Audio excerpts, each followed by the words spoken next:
Thank you, Mr. Chairman. Mr. Chairman, we're going to be moving very fast today just because of the sheer volume of evidence that must be investigated by Congress is quite extensive. And America should understand that today's hearing marks the beginning of this committee's obligation to judiciously reveal over the course of many months exactly what has happened at our southern border over the last 2 years. We will investigate, we will reveal the truth, and we will force accountability. I'd like to comment before my questions begin that the talking points regarding fentanyl from my colleagues across the aisle, it had 500,000 gotaways in 2021 and 600,000 in 2022. These are known gotaways.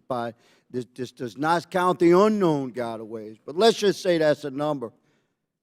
That's over 1 million gotaways. That's stout young men running, as the Chief testified, wearing camouflage. They're rolling hard. They got mil-spec radios. They're carrying backpacks. They work for the drug cartels. What do you think's in the backpack? Every American watching this understands there's a tremendous amount of illicit fentanyl and meth crossing between the ports of entry.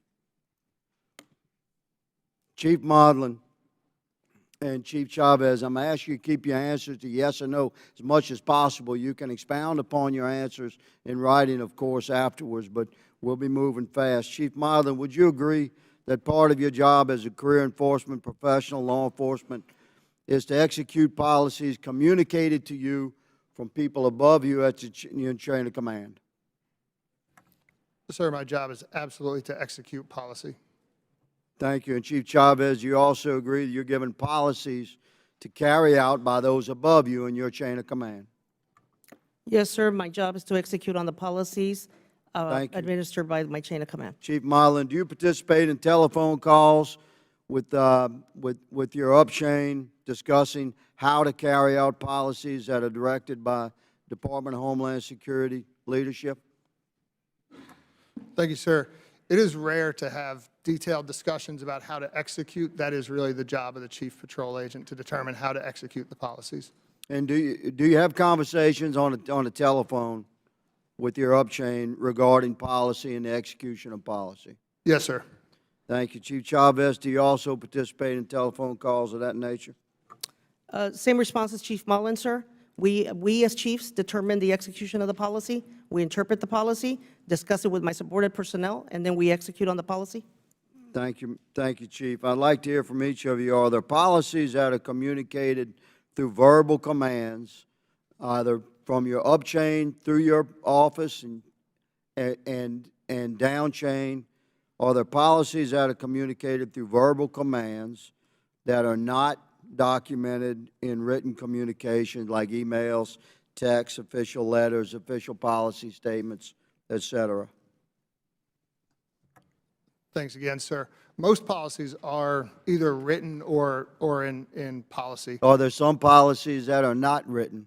Well, sometimes we are informed of a policy verbally before it becomes. And who would inform you? You're the chief. Would that be your up-chain chief? Yes, sir. That would be the, Thank you. the chief of operations. So are you clarifying for this committee, Chief, I ask respectfully, are there some policies that are directed to be carried out by you and your chain of command below that is not documented in writing, email, memorandum, et cetera, verbal commands? Sir, I'm going through my head trying to remember the last time that happened. I would say it's exceptionally rare, and if it is, it's usually just to exceptionally rare. I would accept that as an answer, but you're acknowledging that that does happen. I'm acknowledging that it could. That I would not say it never has. I just can't remember when it has. Chief Chavez?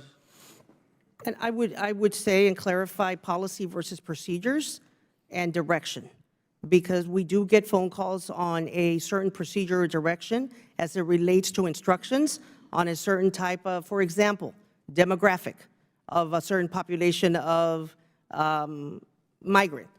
We're going to change the course of this demographic because we are now going to process a certain individual Nicaragua persons coming this way, now we're going to process them in this direction. That's not a policy. That's a procedure.